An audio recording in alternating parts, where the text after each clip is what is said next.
Moving on now to the ABC and the brand new managing editor, Hugh Marks, who has faced a grilling at Senate estimates. But he came in unprepared and unable to answer basic editorial questions. I firstly just wanted to ask, and this goes to Senator Jacinta Nampijinpa-Price's concerns about some of the ABC's coverage. Is there any reason why Mr Stephens is not here? Senator, I think what I'm trying to do in terms of representation on the panel is ensure that we've got the executives that are responsible for the overview of the ABC as opposed to the particular editorial decisions that are made day to day in respect of the ABC. I think between Mr Fang and myself, we are generally aware of any particular issues that have arisen and should be able to respond to questions that you may have. It's just that there is a statutory requirement on the ABC board to disseminate news and information impartially and factually. So I think it's core business for the ABC. Mr Stephens ordinarily does appear, and it's not reasonable to expect yourself as Managing Director or even Mr Fang to address all of these issues, particularly when we might be talking about different stories or different coverage.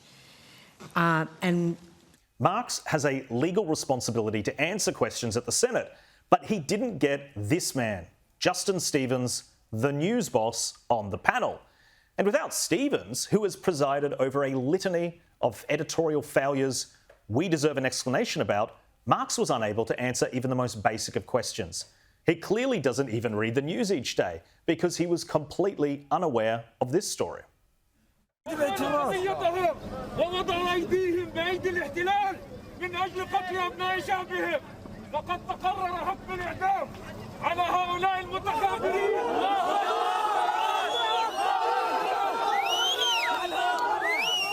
That footage showed the lead up to a public execution in Gaza hours before Anthony Albanese recognised Palestine as a state.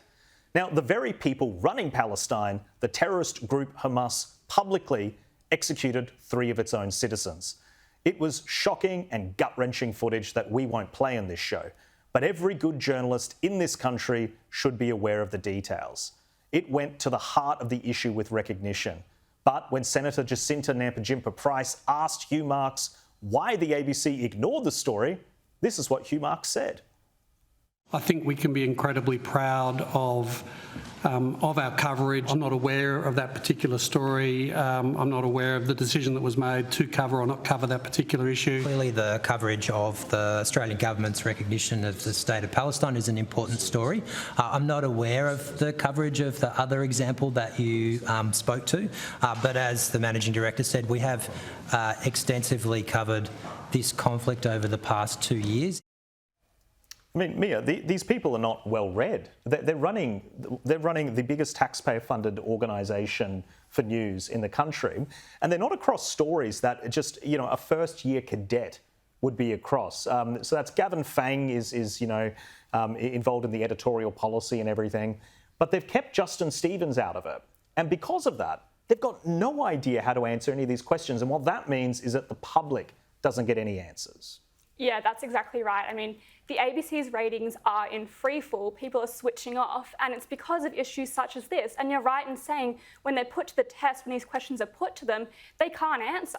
Now, I thought it was interesting that they said that they were proud of their coverage of this issue, and I have no doubt that they are very proud of the coverage, but they don't know what the coverage is, but they're very proud of it. Well, I think they're very, very proud of the message they've put out there. Now, they're certainly not proud of themselves because they've upheld any kind of journalistic standards. They're proud because the ABC sees themselves as influencers of public debate. They think it is their job to drive public conversations around these issues. And it's not working. That's why people are switching off, because they don't agree with the ABC's viewpoints on a lot of these issues. And at the IPA, we did some polling, and less than 1 in 3 Australians thought that the ABC represented their views, which I think is incredibly telling. And I think what will be more telling, what will be a great litmus test, will be their coverage of this new peace deal that Trump has brought about, and to see how they cover this issue. Oh, it's going to be such a good point. I mean, they'll do it with all the sneering comments that they always make when Trump does anything.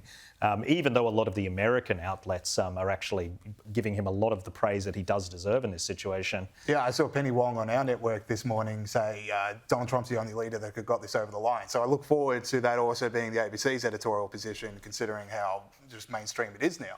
Yeah, definitely. But back to Hugh Marks, from my point of view, it's if you're leading this organisation, you've got to be across the details. You cannot rock up to a Senate estimates in this situation and say, I don't know about 3 or 4 or 5 of the biggest editorial scandals.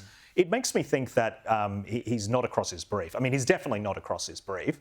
But it also makes me think that no one is actually serious about correcting any of these issues. Yeah, Jack, I'm new to my current role in the online reporter pool. But you're doing such a fantastic job. Thank you. We got that on camera, great. But look, I'm new to the role in the online reporters. I've been around the scope, but I'm new here, but I kind of have a passing idea of what we're doing. Like, I kind of have a passing idea of what stories our journalists cover. I kind of know what's going on. For Hugh Marks, who was paid a lot more than I am, to have those kind of answers for basic editorial, large issues. I mean, it's not just the Hamas. They were also questioned on why wasn't Charlie Kirk covered on the 7:30 report, the political assassination of our generation, why they didn't cover that on 7:30. Again, same, don't know if we did, don't know if we didn't.